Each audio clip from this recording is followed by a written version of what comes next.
कानून छा हूंदो हो त कंहिं बादशाह या वज़ीर खां घटि कंहिंजो खाट कोन हणंदो हो। सही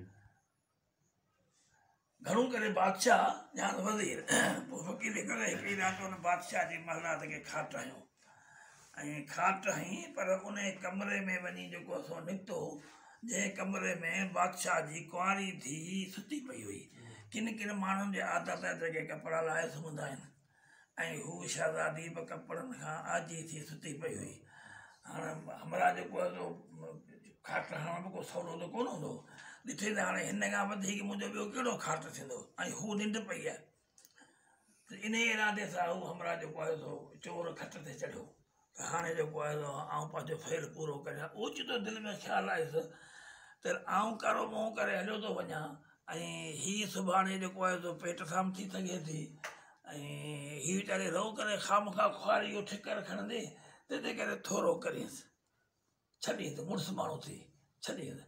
इन इरादे सां उहो चोर वरी लथो त मानी मानी रखी वई हुई चई मानी खायांसि उन मां बि गिरां भॻे चई आऊं भला वरी बि जेको आहियां सो मर्द आहियां बुख सही विध हीअ अलाए केॾी महिल थिए त करे थोरो करे यको करे निकितो ॿ ॾींहं थियण वारो हो। हाणे केॾांहुं भॼा सिधो वञी ॿिए पासे केॾांहुं कोन्हे अची मस्जिद में वेठो लिको बचा चोर मस्जिद बचा। सुबुह जो सवेरे ॻाल्हि हुई त बादशाह जी महिलात खे खाट लॻो आहे। चोर बादशाह जी जेका उहा शहज़ादी हुई न उन वरी पंहिंजे पीउ खे घुरायो चई बाबा जेको चोर हो उहो आयो सिधो मुंहिंजे कमरे में उनजी निशानी हीअ मानी भॻी आहे पर खाधी कोन्हे ऐं आऊं त कपिड़नि खां अजी सुतल। हाणे इहो चोर मुंहिंजो अंग ॾिसी वियो आहे मुंहिंजी जेकॾहिं शादी कराईंदे त हाणे इन सां करां ॿिए सां उगाइण कंदुसि। जेकॾहिं मुंहिंजी शादी कराईंदो त इन खां सवाइ ॿिए सां कोन कंदो। बादशाह चयो मुंहिंजी धीउ शादी लाइ बि राज़ी थी वई जीअं अकड़ो ते थी हुई।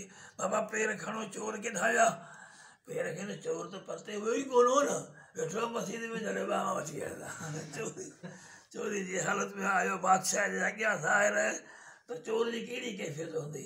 त बादशाह चए थो बाबा तुंहिंजा भाग भला मूं पंहिंजी न्याणी जो संग ॾिनो तोखे हाणे ही चाबियूं ही बादशाही ही तूं।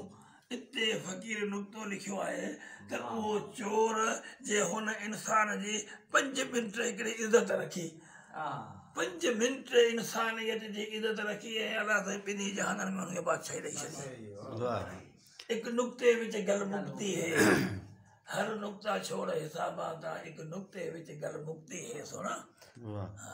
खलीफ़ो महमूद फ़क़ीर जी मलफ़ूज़ात में आहे मलफ़ूज़ात में इहो असांखे बोलो असां ॿुधायो कोन था बाक़ी असां माल करे अञा बिस्मिल जी भर में को ॾिठमि बेदाद बीठो आ सज़ा कहिड़ी बि सादिर थिए मगर फरियाद बीठो आहे। वञा मक़्तल जे दर ते ऐं बचा की मौत खां आऊं मसीहा ख़ुदि जिथे मूं ला बनियो जलाल बीठो आहे।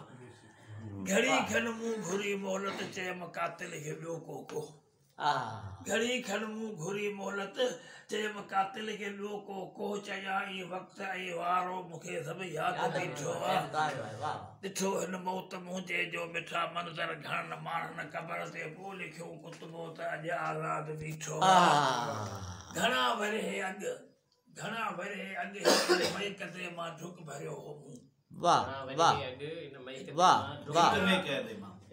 घणा वरे अॻु हिकु महक ते मां ढुक भरियो हो मूं उन सुर्की जो साॻियो अञा सवाद बीठो आहे। हयाती जी हिफ़ाज़त कीअं करे हाफ़िज़ उन हंध ते हयाती जी हिफ़ाज़त कीअं करे हाफ़िज़ उन हंध ते जिथे सुकरात सरमद ते सॼो बगदाद बीठो आहे। वाह साईं वाह साईं वाह साईं वाह साईं वाह साईं वाह वाह वाह वाह वाह वाह वाह वाह।